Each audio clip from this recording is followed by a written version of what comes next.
Good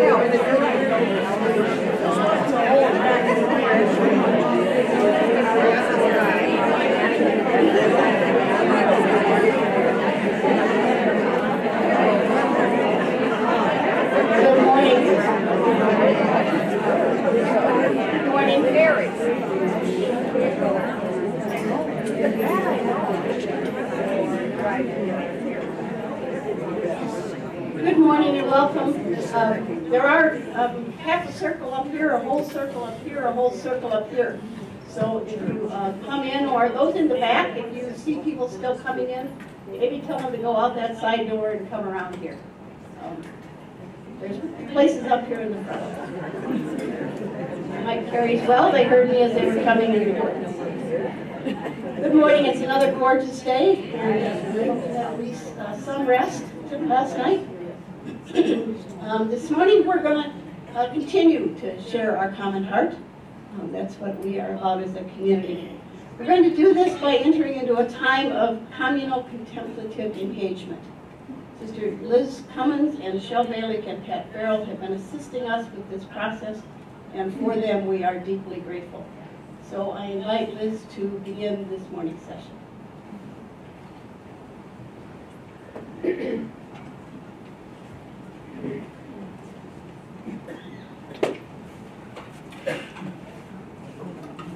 This is just an aside, but I've joined the clan of Blue Eyes. It's not completed, so I hope this doesn't distract right after you go on and off. Good morning. Good morning. As we move into this new day, this beautiful new day, and our morning session, aware of all those who journey with us, both as companions and as witnesses to our journey. I invite each of us just to pause for a moment, to take several breaths, and to notice, how are you moving into this new space this morning?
With that gentle gone, if you could just return.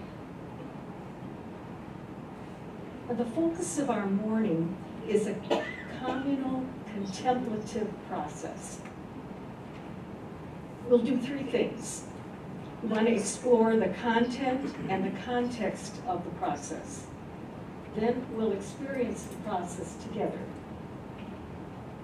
And then we will explore several options that we are being invited as a community to enter more completely into this communal contemplative process for the next few months. And the communal contemplative process we're calling Common Heart Groups. communal contemplative engagement is a way to further deepen us as community in the contemplative skills that are really needed in our world today. First of all, they're needed to recognize what's really happening with all that's happening. What is happening? And then to help us respond to what is really happening for the sake of the world. It's also a way of getting those 10,000 hours of practice that we were asked to commit ourselves to. Now, first, a word about contemplation. Contemplation is a multi-dimensional, multi-layered word. Most of our experience of it has been as a personal prayer form. You know, and most of the time we were told it was quite an advanced prayer form. If you remember that in our early days. But at its deepest roots, and I encourage anybody who's interested in the etymology of words, check out the etymology of contemplation. Because at its deepest roots, contemplation is about a communal way of seeing and listening to what is visible and to what is invisible. And to recognize that the invisible is surfacing through the visible. So it's having the eyes to see what is rising within what we see. I don't know if that makes any sense, but that's the contemplation we're talking about, okay? Well, if you remember the gesture that Carol Zen used, you're familiar with that gesture of going underneath like this? This is the communal, this is the contemplative path. It's underneath. And it's having the eyes to see and the ears to hear. You know, if we recall the gospel stories and the miracles, there's a lot about eyes and ears. Sometimes to read it with a call to the contemplative experience. Now, in our present moment in history, which is an evolutionary moment, these ancient roots of contemplation are like surfacing. I just find that amazing. What is surfacing because we need them now. And they're surfacing to help us understand in the midst of everything that's falling apart, collapsing, unraveling, dying, ending, in our world and in ourselves. What is really happening? And that's the call of the contemplative work. So communal contemplative practice is a way of being present to all reality. That's what's visible and what's invisible. But they're all one.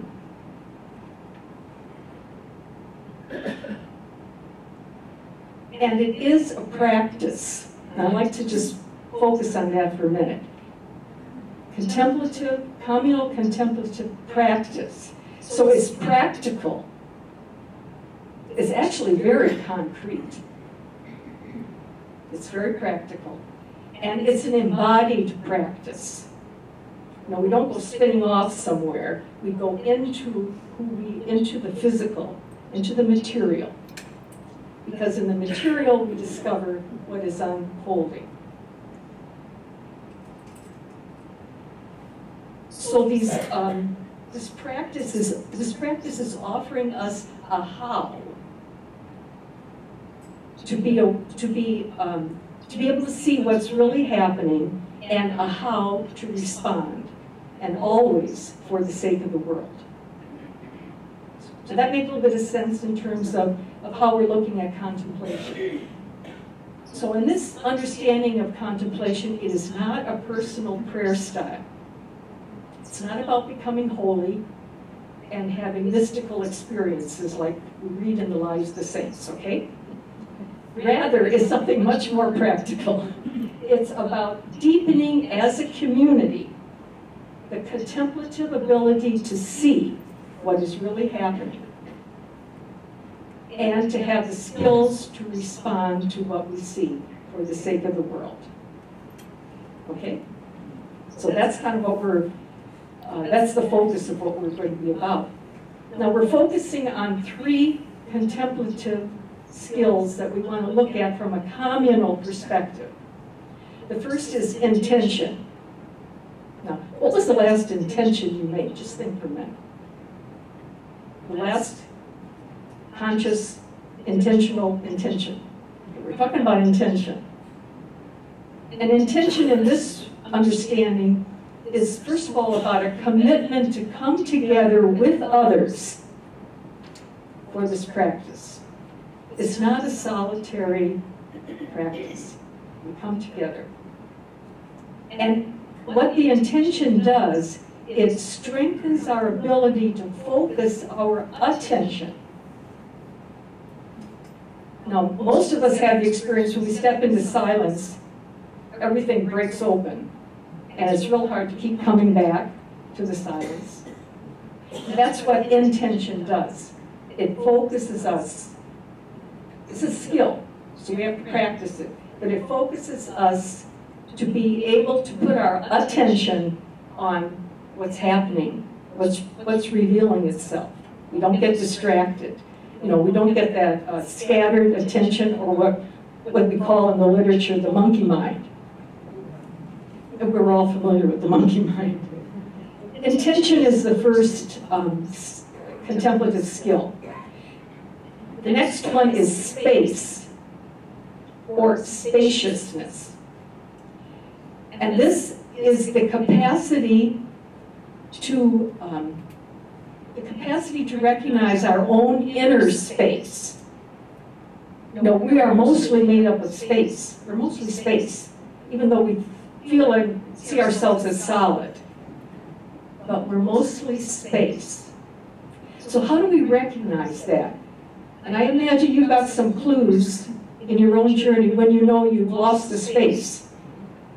And those are important to recognize and remember. So it's about the inner space, and then it's about the capacity to recognize the spaciousness that holds everything that's happening. Everything that is happening is held in this vast spaciousness, which is gracious.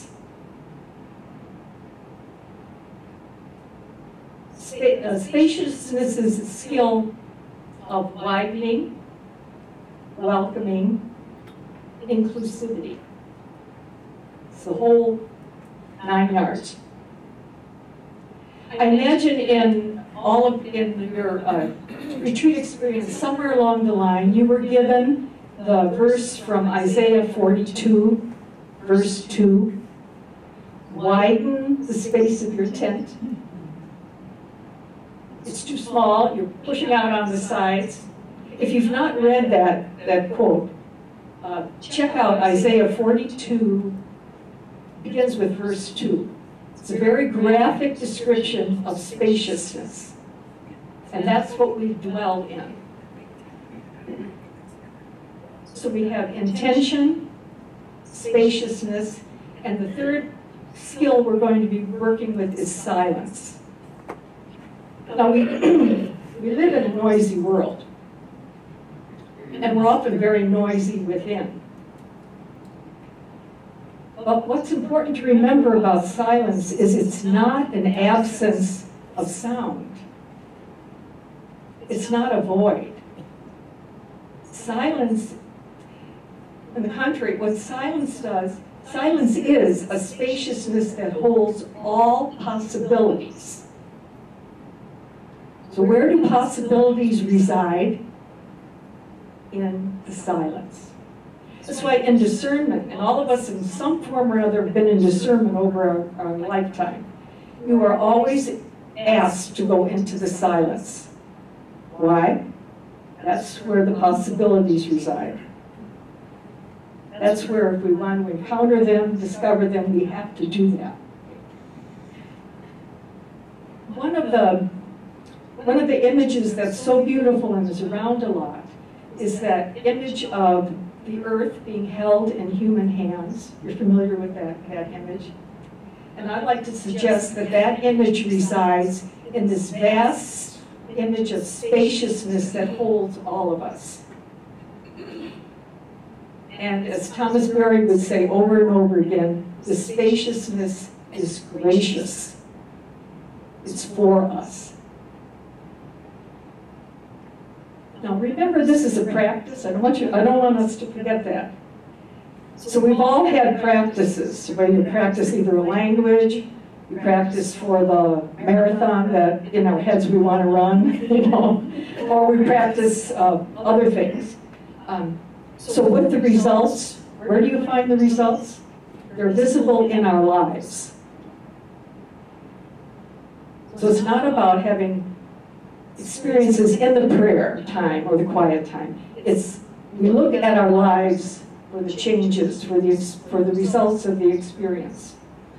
And for us in this contemplative practice, they'll be visible in the ways our seeing and our hearing and our listening clarify, sharpen, deepen, and we'll gradually discover that those are the results of doing the practice. In listening to ourselves, in listening to each other, and in listening to the world. So our common heart groups are about experiencing the communal, these contemplative skills of intention, spaciousness, silence, in a communal setting at this moment in history. They're inviting us into the great work of transformation. I have a strong belief that we do know how to do this. We come with it, it's in our DNA. But we might not know that we know how to do it. And guess what? That's where the practice comes in, because we'll discover that as we practice and do it, we do know how to do it. Now, I'm sure you've had that experience in other things. It's that same idea. Thomas Merton writes somewhere that we all desire to go deeper. You can just check if that's your desire. We all desire to go deeper because that's what makes life real and alive. At the depth is the spark. And we want to continue to be in contact with that.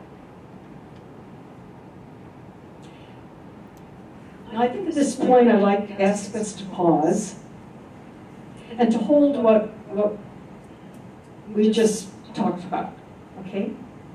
And conscious of our intention to be present here with one another at this time, aware of our spaciousness within, and all who journey with us from the past, the present, and the future. We're not walking alone. And in the quiet that invites all possibilities, take a moment to notice what is lingering with you at this time. What invitation do you hear?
Namaste.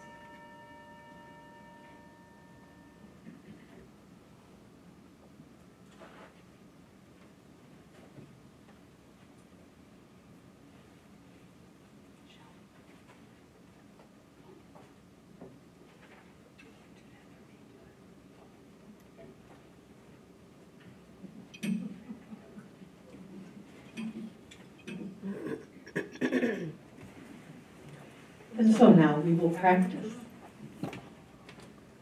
As Liz was saying, we're trying as a community, as we gather here, to deepen contemplative skills, which are really a capacity already within us that we just learn to allow to develop. So this morning, the skill or the capacity that we want to focus on together is focusing our intention and attention. Intention is to simply be in the moment and to allow what is surfacing to come to the fore. Our attention, we focus softly. We focus our attention on our shared presence, on the presence of each person before us, and we gaze together at what is in the moment, what is making itself known to us as we gather. This gazing is very familiar to us in Franciscan language. It's really about being present to one another from the space, the inner space that flows forward, but with the gentle, soft eyes of our minds and hearts, so that what's visible, and it may be the person sitting in front of us, it may be the words we hear, what is visible is internalized and comes inside us. So it's a way of, with a soft gaze of intention, bringing what we're looking at or listening to, bringing the other inside, the other of the reality that surrounds us, which is the divine other.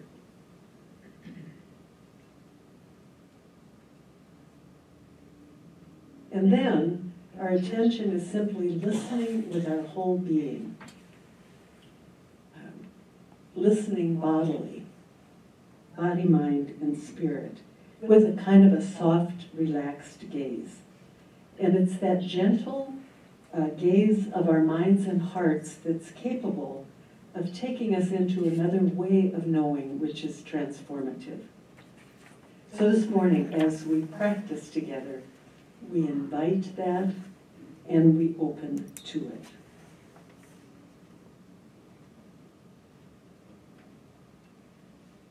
So we invite you to allow this relaxed, soft gaze of mind and heart to simply fall on this question and to be in the presence of this question. What do we sense is present in our common heart in this moment of our community history? What do we sense is present or emerging in our common heart at this moment in our community history? So allow your attention to just softly rest on that question, and we'll be with it for a few minutes in quiet.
So bringing your attention back here now for a minute. We'll now have 20 minutes to talk about this with each other. Just a few reminders about how to do that. First of all, to maintain a connection with your interior source. Being aware of that, focusing attention on whomever is speaking, and with an economy of words expressing what comes up. This is not a discussion, as you know, so we're not going to count words, but to try to express what matters most in what you would like to say. It helps to have a little silent pause after each person speaks. And then when we begin to share again, after everyone has had an opportunity, try to be aware of your next speaking, your next comment, coming from what has been sparked in you by what you just heard from somebody else. And I would also invite you to kind of draw in your circle, be a little bit more knee to knee so that you can hear one another better and hear a little bit less what's happening in the circles around you. If you feel a need to find another circle because you don't have complete